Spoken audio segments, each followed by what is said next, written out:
Баршаңызға қайырлы күн. Сіздермен Айған Зулпиева. Менің YouTube каналыма қош келдіңіздер. Подписаться кнопкасын және қоңыраушаның белгісін басуды ұмытпа, достарыңызбен бөлісе отырыңыздар. Бүгін сіздермен 8 сынып химия 3 тоқсанға арналған жиынтық бағалаудың тапсырмаларын бірге орындайтын боламыз. Бірінші тапсырма. Атом радиусының өсу реті бойынша орналасқан элементтер қатарын табыңыз. Бұл жерде бериллий, магний, кальций. Яғни сарымен жазылған дұрыс варианты болып есептеледі. Келесі, сыртқы электрондық деңгейінде электрон саны бірдей элементтерді табыңыз. Бұл жерде литий, натрий, калий. Себебі олар бір топтарына асқан. Келесі сұрақ, Б тапсырмасы, элементтерді бір топқа біріктіруге негіз болатын қасиеттерді атаңдар. Жоғары тотығу дәрежесі +1, валенттілігі 1, белсенділігі сілтілік металдар жоғары оксиді R2O болып саналады.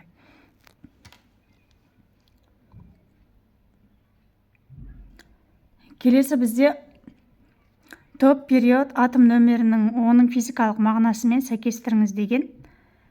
Енді бұл жерде біріншісі топ номері бізде Е вариантына дұрыс келіп тұр, сыртқы деңгейдегі электрон санын білдіреді. Период номері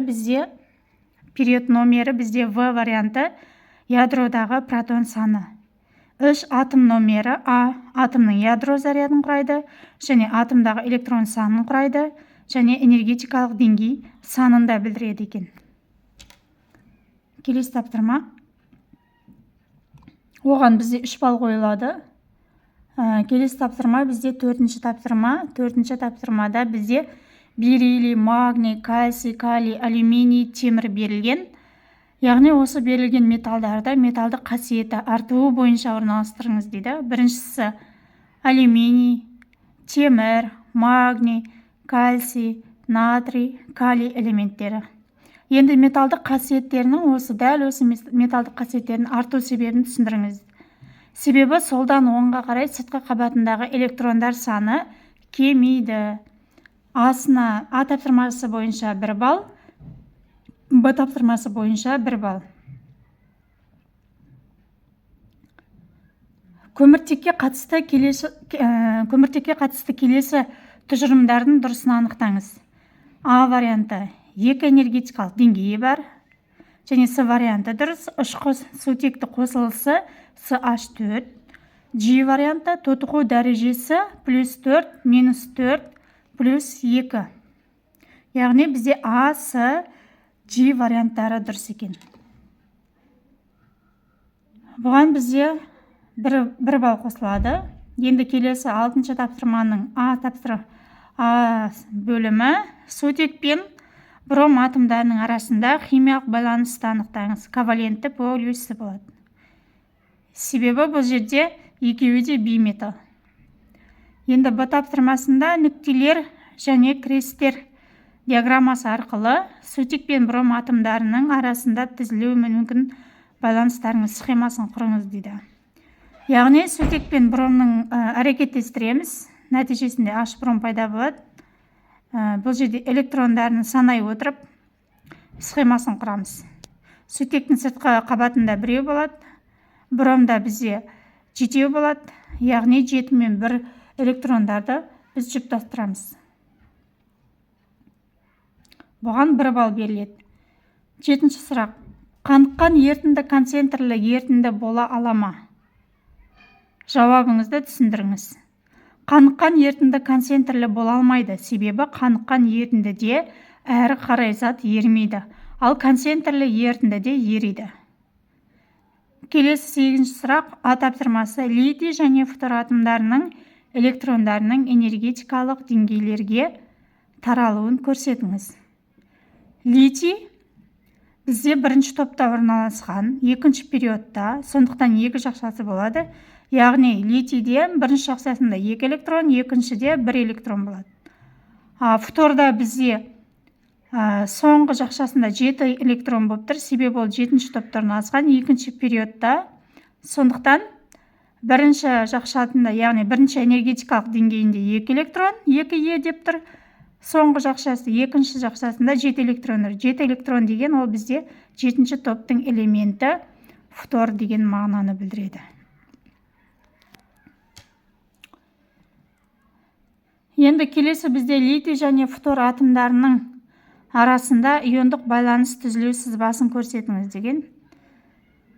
Бұл жерде де жаңағыдай литий мен фторды әрекеттестіріп, нәтижесінде литий фтор пайда болады. Яғни қай топта элементтер қай топта орналасса да сыртқы деңгейінде сонша электрон бар деген сөз. 9-ші сұрақ. Заттардың ерігіштігіне температураның әсерін түсіндіріңіз. Температураның әсерін түсіндіріңіз. Енді бізде тұжырымдар қатты заттардың ерігіштігі температура жоғарылағанда артады. Себебі қатты заттардың ерігіштігі температураны көтергенде артады, себебі температураның әсерінен диффузия тез жүреді. Екінші, газдардың ерігіштігі температура жоғарылағанда газдардың ерігіштігі кемиді дейді. Демек, себебі газдардың ерігіштігі температураны жоғарылатқанда кемиді, себебі газ бөлшектері арасындағы қашықтық үлкейеді. Бұл тапсырмаға 2 балл қойылады. Жақсы еритін затты анықтаңыз. Бұл жерде калий гидроксиді. Басқа варианттарға қарасаңыздар, олар бірден ерімейді. Мысалы, темір, темір бірден ерімейді. Одан кейін бізде парафин, ол да тез ерімейді. Көміртек те және мұнай да тез ерімейді. Демек, дұрыс варианты бізде калий гидроксиді, бұған 1 балл қойылады.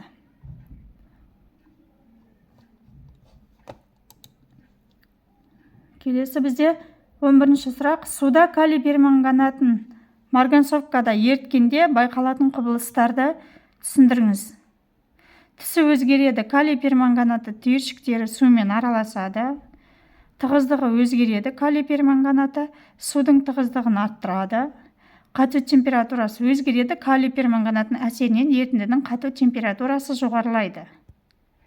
Марганцовка дегеніміз біз күнделікті тұрмыста қолданатын калий 2 марганец O4. Келесі бізде суреттегі екі затты араластыру арқылы алынған ерітіндінің пайыздық концентрациясы қанша? Мына жерде суреттер берілген, осыған байланысты қазір есеп шығарамыз. Яғни тұз 30 грамм берілген, су 75 грамм.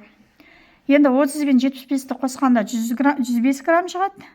Яғни тұздың массасын жалпы 105-ке бөліп 100%-ға көбейтеміз. Сол кезде 28% шығады. Есептің жауабы.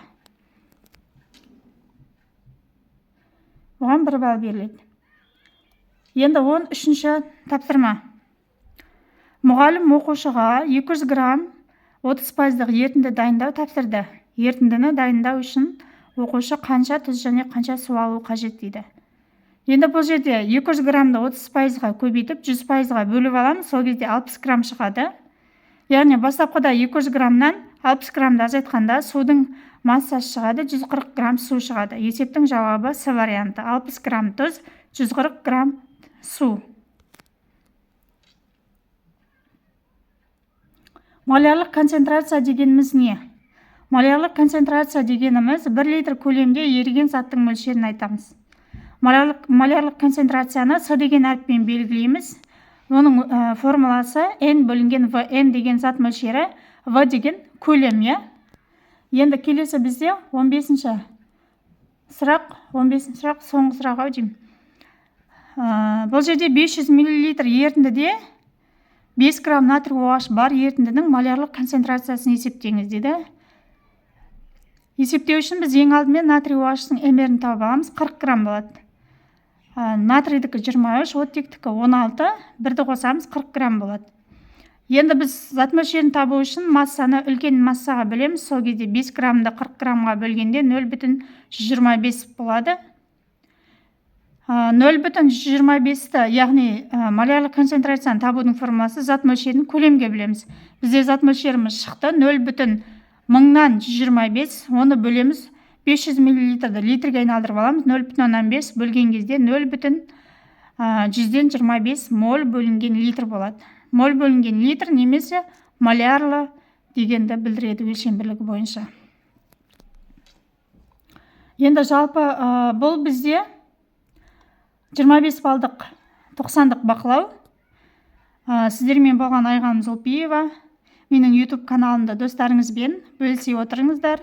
Келесіде қандай класстың немесе қандай сыныптардың ТЖБ бақылауларын, ТЖБ тапсырмаларын салуды қалайсыздар, соны да комментарий бөліміне жазып, өз пікірлеріңізді қалдыруыңызды сұраймыз. Келесі кездескенше сау болыңыздар.